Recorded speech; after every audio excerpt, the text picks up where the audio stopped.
Minhas palavras foram roubadas, e muitos pensaram que meu silêncio era submissão, que minha boca calada significava uma alma quebrada. O capitão Moore, ele acreditava nisso. Achava que podia humilhar, pisotear, roubar a vida dos meus. Ele se enganou. Em Minas Gerais, o ouro não era o único que guardava segredos. Naquela mesa farta, a orelha dele foi o aperitivo da minha fúria, e meu cuspe, o tempero amargo da liberdade que não se compra, mas se arranca. Esta é a história de Pedro, o mudo, e o dia em que o silêncio explodiu.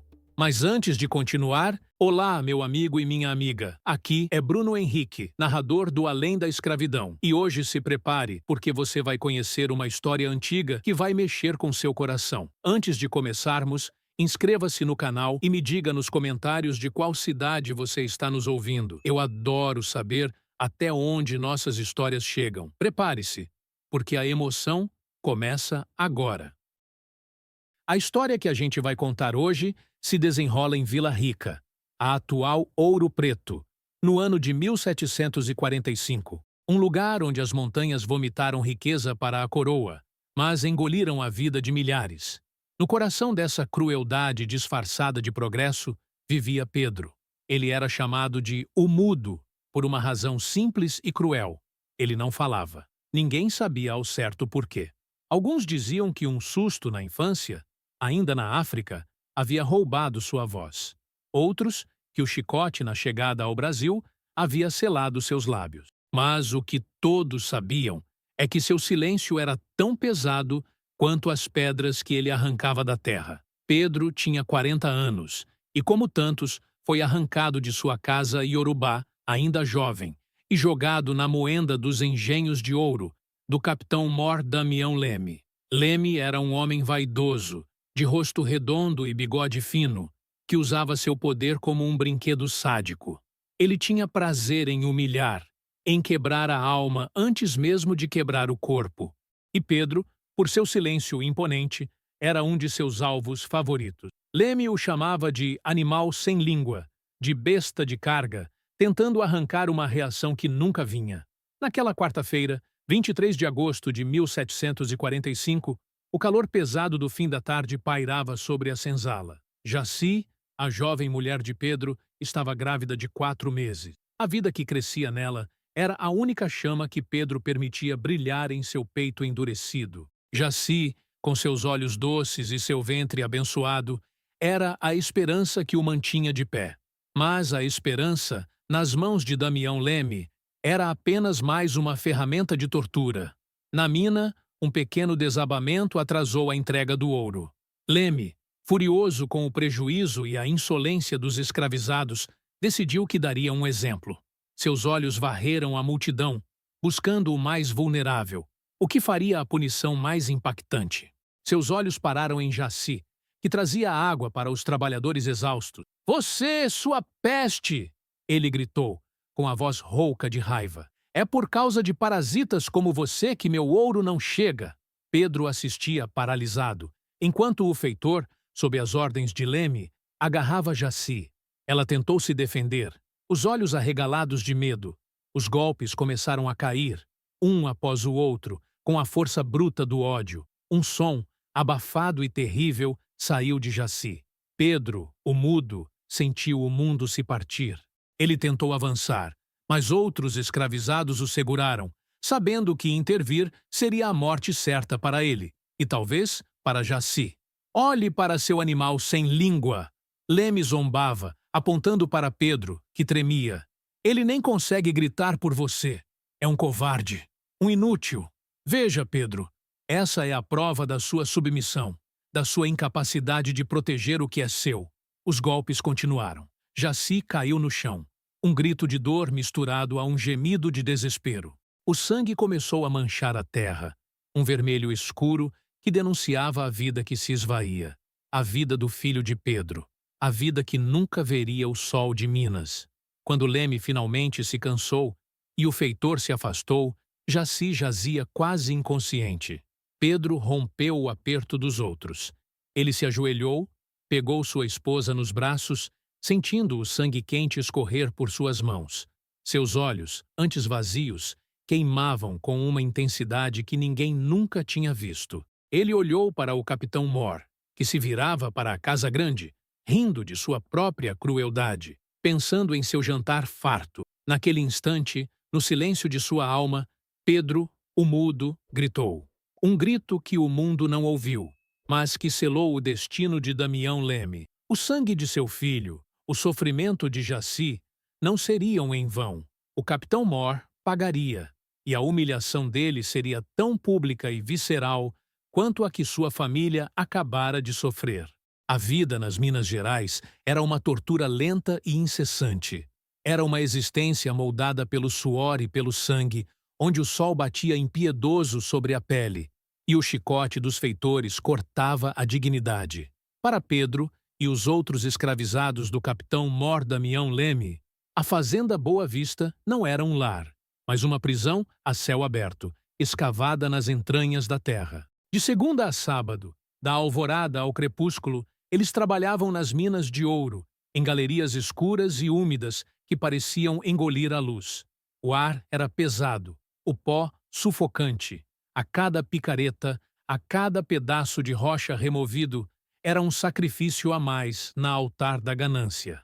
As refeições eram escassas e sem sabor, apenas o suficiente para manter os corpos cambaleantes em pé.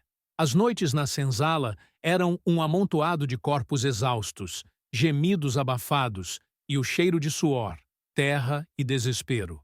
Ali, a humanidade era esmagada, reduzida a números, a ferramentas. Mas mesmo nesse inferno, a resiliência humana era uma brasa que se recusava a apagar. O capitão Moore Damião Leme encarnava a crueldade do sistema. Ele não era apenas um dono de escravos, era um predador. Vaidoso ao extremo, passava horas diante do espelho, alisando seu bigode e admirando seus trajes de linho fino, enquanto seus escravizados trabalhavam nus ou em farrapos. Seus banquetes na Casa Grande eram lendários, mesas que dobravam sob o peso de carnes assadas, doces e vinhos finos, enquanto, a poucos metros dali, crianças escravizadas dormiam com fome. Ele se deleitava em pequenas demonstrações de poder. Gostava de observar os castigos, de sentir o medo no ar.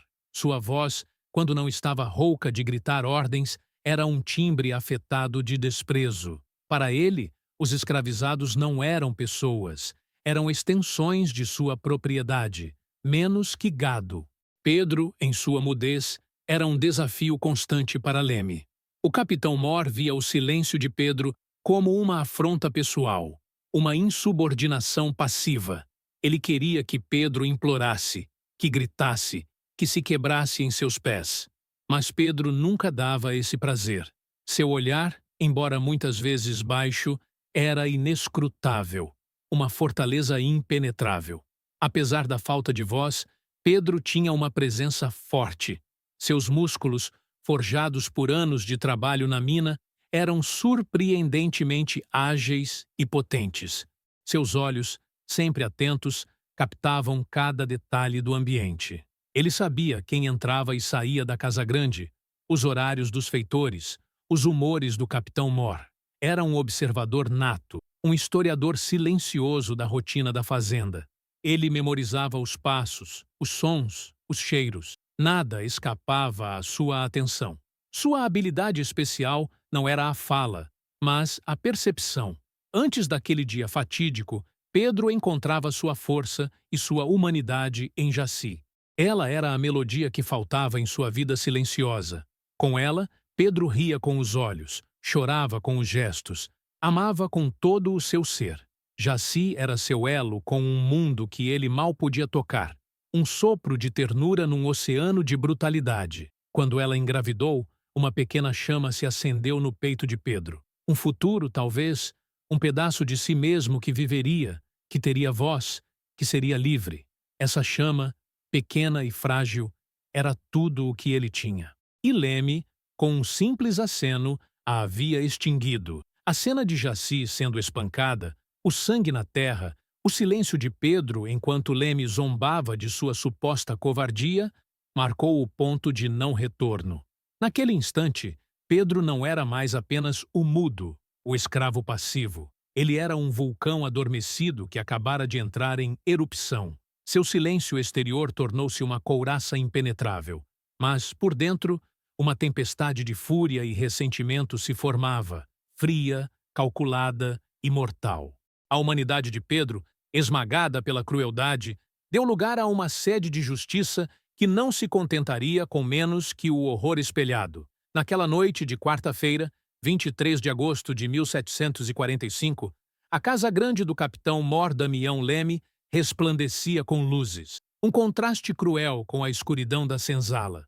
Enquanto Leme se retirava para seu jantar, satisfeito com sua demonstração de poder, Pedro, o mudo, segurava Jaci em seus braços. Ela estava quase inconsciente, o corpo uma massa dolorida, o ventre vazio.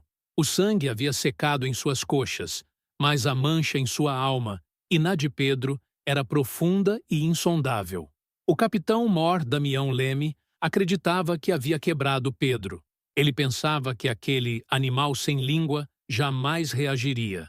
Mas Leme não via a tempestade que fervilhava nos olhos de Pedro. Não sentia o grito mudo que rasgava a alma do homem silencioso. Aquele não era um grito de dor ou desespero, mas um grito de guerra, de um juramento silencioso. Enquanto a noite avançava e os gemidos de Jaci diminuíam, Pedro a aninhava. Ele observava a casa grande, que parecia zombar dele com suas luzes e suas vozes distantes. Aquele era o ponto de virada. A impotência que o havia paralisado antes, a submissão imposta pelo medo e pela ausência de voz, tudo isso se desfez. Em seu lugar, acendeu uma fúria gélida, inabalável, mais perigosa que qualquer grito. Ele não chorou, não tremeu. Seus músculos estavam tensos, sua mente afiada como a lâmina de uma faca.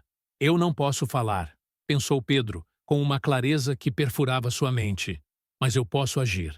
Eu não posso gritar, mas posso fazer o mundo dele gritar.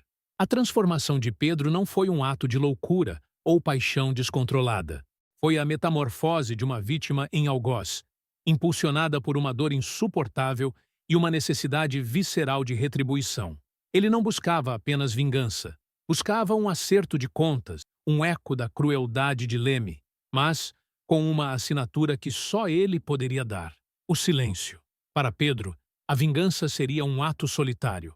Não havia como conspirar com outros para o que ele planejava. O risco seria grande demais. A confiança, algo raro e perigoso nas senzalas, não poderia ser depositada em um plano tão pessoal e extremo. Sua conspiração seria, portanto, uma obra de sua própria mente, um segredo guardado a 7 chaves dentro de seu peito mudo. Ele se levantou, deixou Jaci aos cuidados de uma velha curandeira que morava na senzala. Seus passos eram lentos e determinados, sem hesitação. Ele andou pelo pátio da fazenda, observando, como sempre fazia. Mas agora, sua observação tinha um propósito sombrio. Ele pensava no capitão Mor, em sua vaidade, em sua boca cheia de zombarias. Pensava em sua mesa farta, um símbolo da fartura que ele roubava dos outros. A ideia tomou forma em sua mente.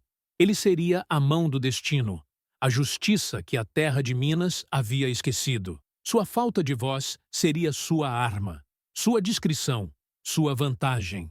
O capitão Mor Damião Leme havia humilhado sua esposa, roubado seu filho, zombado de sua incapacidade de se expressar. Pedro faria com que o grito de Leme fosse o mais alto, o mais desesperado. Faria com que o desprezo do capitão Mor se voltasse contra ele, transformando sua própria vaidade em seu veneno. Naquela noite, sob um céu sem estrelas, Pedro, o mudo, deixou de ser uma vítima.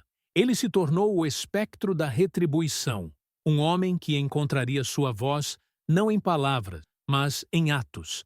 A conspiração havia sido selada, não com juramentos em voz alta, mas com o silêncio mortal de um coração partido e uma mente determinada. O plano de Pedro não era um labirinto de estratégias complexas. Ele era a simplicidade brutal, forjada pela necessidade e pela observação aguçada. Pedro sabia que, para atingir o capitão Mor Leme, ele precisava usar as próprias armas do Senhor. sua vaidade, sua rotina, sua sensação de invulnerabilidade. Aquele ato não seria um grito de guerra, mas um sussurro mortal, impossível de ser previsto ou evitado. Desde que fora trazido para a casa grande para ajudar a servir, Pedro havia memorizado cada passo do capitão Mor. Ele sabia que, após o pôr do sol, especialmente nas noites de semana, Leme gostava de se isolar. Uma rotina de quarta-feira, às 19h30, era sagrada. O capitão Mor Damião Leme jantava sozinho em sua sala privada, adjacente à cozinha, mas isolada o suficiente para que seus gritos de prazer ou de raiva não incomodassem os outros moradores da casa, ou a vizinhança. Era um espaço para ele saborear seu poder, seus luxos, sua solidão. Pedro sabia que os outros escravizados na cozinha estariam ocupados com as panelas e o fogo, suas atenções divididas entre a comida e o medo constante do feitor. A maioria dos demais escravizados estaria nas senzalas, cansados do trabalho na mina. Era o momento perfeito, um vácuo de atenção, uma janela de oportunidade onde Leme se sentiria mais seguro, mais intocável. A data estava implícita. A noite seguinte ao ultraje, quinta-feira, 24 de agosto de 1745. Pedro não podia esperar. A fúria gelada em seu peito exigia uma resposta imediata. O tempo era seu inimigo e seu aliado. O choque do dia anterior ainda pairava no ar, mas a vida seguia, e com ela, a rotina dos senhores. O método? Pedro não precisava de uma arma complexa.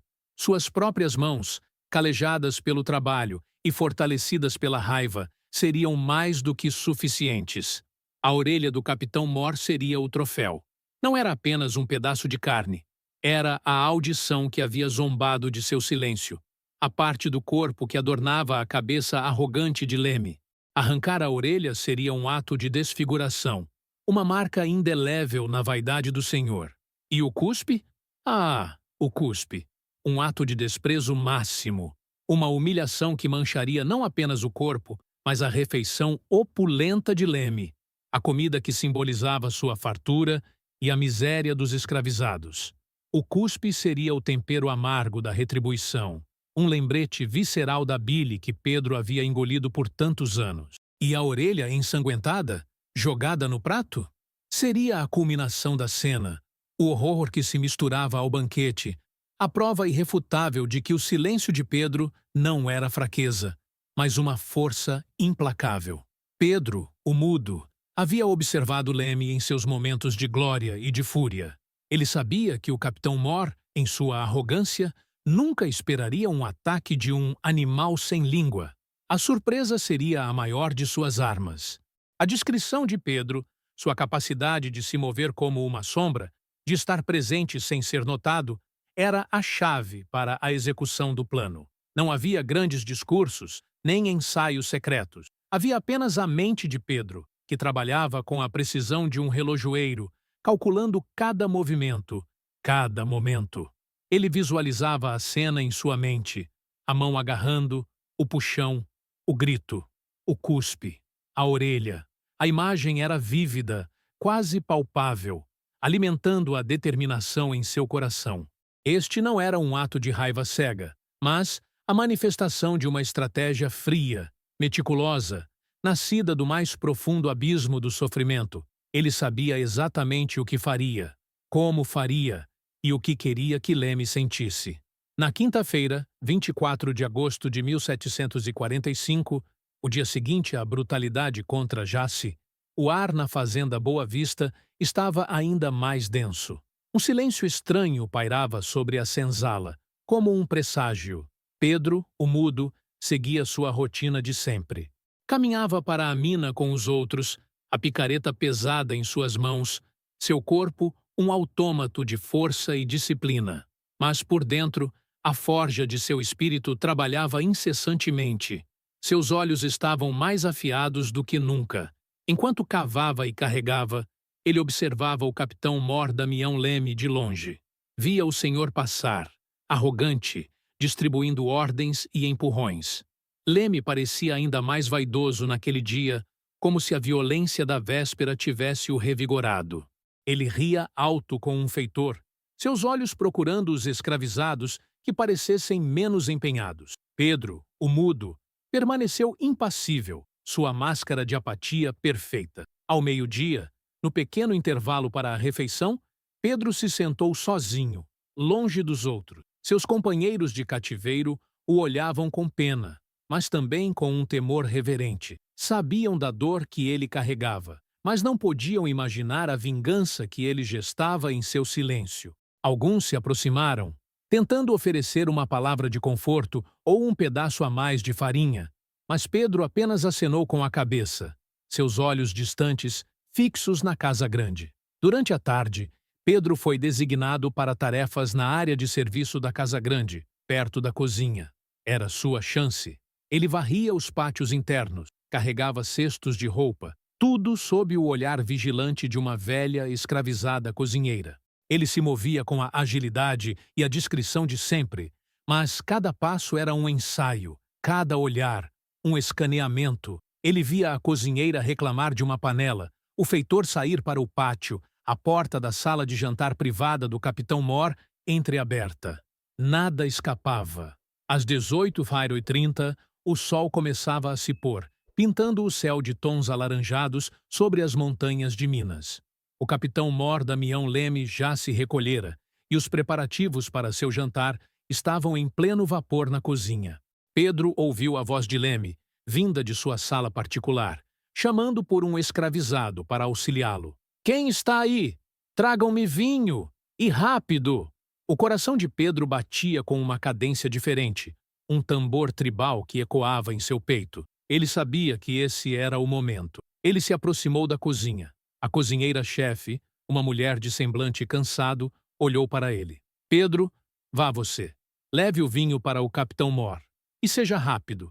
Ele está impaciente hoje." Pedro acenou, pegando a jarra de vinho e uma taça na bandeja. Seus movimentos eram controlados, suaves, mas cada músculo de seu corpo estava tensionado. Ele podia sentir o cheiro das carnes assando na cozinha, o burburinho dos outros escravizados. Mas, em sua mente, tudo se apagou, deixando apenas um foco: a porta da sala de jantar do capitão Mor. Ele caminhou pelo corredor mal iluminado, a bandeja firme em suas mãos. O som de seus pés era abafado, quase inaudível. A porta da sala de Leme estava entreaberta. Uma fresta de luz dourada escapava, revelando a silhueta do capitão Mor sentado à mesa, absorto em seus próprios pensamentos e na antecipação de sua refeição. A noite da vingança havia chegado. Pedro, o mudo, estava na soleira do inferno pessoal de Leme. Às 19h37 daquela quinta-feira, 24 de agosto de 1745, Pedro, o mudo, empurrou a porta da sala de jantar privada do capitão Mor Damião Leme. O rangido abafado do pinho antigo foi o único som na quietude tensa do corredor. Lá dentro, o capitão Mor estava sentado à cabeceira da mesa, uma toalha de linho branco impecável, cobrindo a madeira escura. Velas bruxuleavam, lançando sombras dançantes sobre as paredes. Leme, com um garfo na mão, já beliscava um pedaço de carne do seu prato, o olhar distante, absorto em sua própria opulência. "Ah, você, animal sem língua!" resmungou Leme, sem nem sequer olhar para Pedro. Sua voz, carregada de desdém, cortou o ar. "Ande logo, traga mais vinho, e não me faça esperar." Pedro não respondeu. Seus olhos, que antes pareciam vazios, agora brilhavam com um fogo frio e determinado. Ele avançou, passos silenciosos e precisos sobre o tapete persa. Colocou a bandeja sobre um aparador lateral e, com a jarra de vinho na mão, aproximou-se da cadeira do capitão Mor. O cheiro de carne assada, de temperos caros, misturava-se com o perfume adocicado do vinho. Um banquete de reis, enquanto Jaci jazia na senzala, a alma em farrapos. O capitão Mor Leme estava curvado sobre seu prato, os olhos fixos na comida. Sua mão direita estava ocupada com o garfo. Seu lado esquerdo, onde a orelha se destacava, estava desprotegido. Pedro se inclinou para servir o vinho, sua mão esquerda habilidosa virando a jarra, preenchendo a taça do senhor. Por um milésimo de segundo, o mundo pareceu parar. Então, em um movimento que desafiou a velocidade de um raio, Pedro largou a jarra sobre a mesa. Sua mão direita, calejada e forte, estendeu-se e agarrou a orelha esquerda do capitão Mor Damião Leme.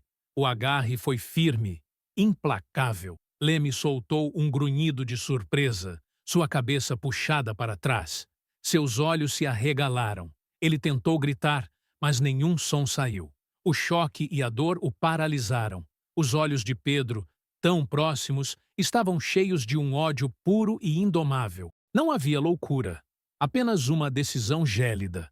Ele não precisava de palavras para expressar o que sentia. A força de seus braços, a tensão em seu corpo, falavam por ele. E então, com um puxão brutal e decidido, Pedro Mudo arrancou a orelha do capitão Mor. Um grito lancinante, agudo e desesperado, rasgou o silêncio da noite.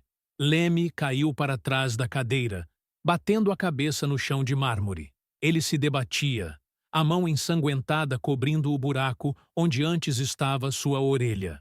O sangue jorrava, manchando a toalha branca, a camisa de linho. O terror em seus olhos era indescritível. Pedro, o Mudo, permaneceu em pé, inabalável. Em sua mão, o pedaço de carne pulsava, quente e úmido. Ele olhou para o capitão Mor, que se contorcia no chão, os gemidos de dor e pavor se misturando ao som do próprio sangue escorrendo. Pedro se inclinou sobre a mesa, sobre o prato farto do Senhor. Um banquete de pato assado, batatas e legumes. Com toda a sua raiva contida, com todo o desprezo acumulado por anos de humilhação, Pedro, o Mudo, abriu a boca. E sem emitir um único som, apenas com a força de sua determinação, ele cuspiu. Um jato grosso de saliva aterrissou no centro do prato, misturando-se com as carnes e os molhos. Em seguida, com um gesto final e desafiador, Pedro deixou cair a orelha ensanguentada. Ela pousou sobre o cuspe, em meio ao banquete luxuoso. O cheiro de sangue fresco, metálico, misturou-se aos aromas da comida. O capitão Mor Damião Leme, no chão, levantou os olhos e viu sua própria orelha, suja de sangue e saliva, sobre seu jantar. O horror em seu rosto era a prova de que a vingança de Pedro Mudo havia sido executada. O silêncio havia explodido. O grito do capitão Mor Damião Leme ecoou pela Casa Grande naquela noite de quinta-feira, 24 de agosto de 1745. Um grito de dor, terror e humilhação que jamais seria esquecido por quem o ouviu. Pedro, o Mudo, não hesitou. Ele não olhou para trás. Sua missão estava cumprida. Enquanto o capitão Mor se debatia no chão, o banquete de sua vaidade manchado por seu próprio sangue e o desprezo de Pedro, o Mudo se moveu. Ele jogou a jarra de vinho com força contra a parede, o som do vidro estilhaçando-se misturando-se aos gemidos de Leme. Aquele som foi o sinal para os outros escravizados na cozinha. Gritos de pavor e espanto começaram a se espalhar. Pedro sabia que não tinha tempo. Ele havia provocado o inferno. Agora, precisava desaparecer antes que as chamas o consumissem. Com agilidade surpreendente, Pedro Mudo abriu a janela da sala de jantar, que dava para um pomar nos fundos da Casa Grande. Pulou para fora, seus pés tocando a terra úmida. O cheiro de flores noturnas misturava-se ao cheiro de sangue que ainda pairava em suas narinas. Ele não tinha um plano de fuga elaborado, apenas o instinto de sobrevivência e a promessa de liberdade. Nos minutos seguintes, o caos se instalou na Casa Grande. Os escravizados da cozinha, alertados pelos gritos e o barulho, correram para a sala de jantar. Encontraram o capitão Mor Damião Leme contorcendo-se no chão, a face branca de choque, o ombro esquerdo ensanguentado e o prato farto com a orelha e o cuspe de Pedro. Uma cena de horror que congelou o sangue de todos. Ele arrancou! Leme balbuciava, os olhos revirados apontando para o prato. O Mudo! O animal sem língua! O pânico se espalhou como um incêndio em campo seco. Feitores foram alertados. Chicotes e armas foram sacados. Uma caçada humana começou imediatamente. Cavaleiros foram despachados. Cães foram soltos. A notícia de que o mudo havia atacado seu senhor de forma tão bárbara se espalhou como vento pelas fazendas vizinhas. O medo tomou conta dos outros senhores de engenho. Se um escravizado mudo podia fazer isso, o que outros, com voz e mais coragem, poderiam fazer? Para os escravizados da Fazenda Boa Vista, a notícia foi um choque misturado a um temor reverente. Alguns sentiram horror, mas muitos, no fundo de suas almas, sentiram uma pontada de satisfação sombria. Pedro, o mudo, o homem que todos pensavam ser quebrado, havia encontrado uma forma brutal de se expressar. Seu ato, por mais terrível que fosse, era um grito silencioso de dignidade, uma faísca de rebelião. Pedro correu pela mata, sua silhueta se perdendo na escuridão da noite de Minas Gerais. O som dos latidos dos cães e dos gritos dos feitores ficava cada vez mais distante. Ele não sabia para onde ia, mas sabia que não poderia parar. A liberdade que ele havia arrancado de Leme era agora a sua própria. Ele não libertou outros naquela noite, mas seu ato foi uma libertação para a sua própria alma. A caçada por Pedro Mudo durou semanas, mas ele nunca foi encontrado. A terra de Minas, que havia testemunhado sua dor, agora o engolia, protegendo seu segredo. Alguns disseram que ele se juntou a um quilombo nas montanhas distantes, sua história se transformando em lenda. Outros, que ele simplesmente desapareceu, virando fumaça. Mas uma coisa era certa. Pedro, o mudo, havia deixado sua marca indelével na carne e na alma do capitão Mor Damião Leme e nas memórias sussurradas dos oprimidos. A história de Pedro, o mudo, não terminou com a fuga daquela noite. Ela apenas começou a ser tecida nos sussurros, nas lendas que corriam de senzala em senzala, de boca em boca. Seu ato, tão visceral e chocante, se tornou um marco de resistência.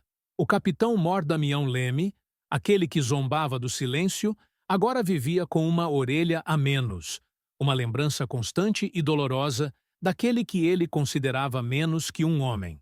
Sua vaidade foi desfigurada, sua arrogância esmagada. Ele nunca mais foi o mesmo. O homem que se deleitava em humilhar, agora carregava uma humilhação que o perseguiria até o túmulo. O que Pedro, o mudo, fez, plantou uma semente de medo nos corações dos opressores. Eles perceberam que mesmo os mais silenciosos, os mais submissos, podiam se revoltar. Aquele ato barbárie retaliatória de Pedro, que misturava a selvageria da vingança com a precisão da justiça, mostrou que a dignidade humana, mesmo sob o jugo mais pesado, pode explodir.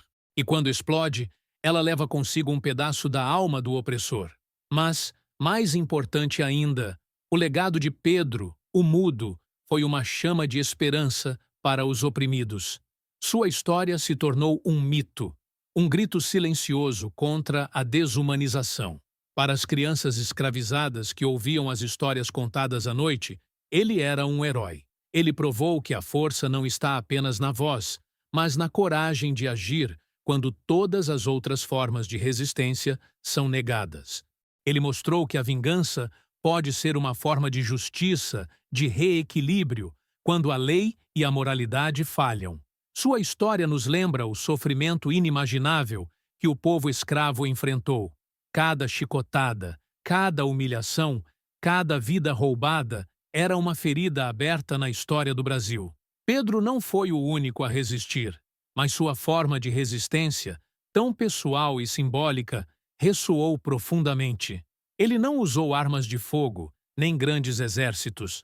Usou sua própria dor e a crueldade de seu senhor como combustível para um ato que selaria seu nome na memória popular. Pedro Mudo não é apenas uma figura histórica. Ele é um símbolo, um lembrete de que a história é contada por muitos, não apenas pelos vencedores. Um lembrete de que mesmo na mais profunda escuridão, a luz da resistência pode brilhar, feroz e inesquecível. Comente a palavra coragem se a história de Pedro te inspirou. Se você chegou até aqui, é porque a história de Pedro, o mudo, te tocou. E é para isso que o nosso canal existe, para trazer à luz as histórias que a história oficial tentou esconder. Se você ainda não se inscreveu, não perca tempo. Clique no botão de se inscrever, ative o sininho para não perder nenhum dos nossos vídeos e deixe o seu like para nos ajudar a espalhar a voz desses heróis. Queremos saber a sua opinião. Comente o que mais te impactou na história de Pedro. Sua participação é fundamental para que essa memória continue viva. E não se esqueça de conferir os outros vídeos do nosso canal, onde você encontrará mais relatos de resistência, coragem e justiça. Até a próxima história, onde a memória encontra a voz e a resistência se torna lenda.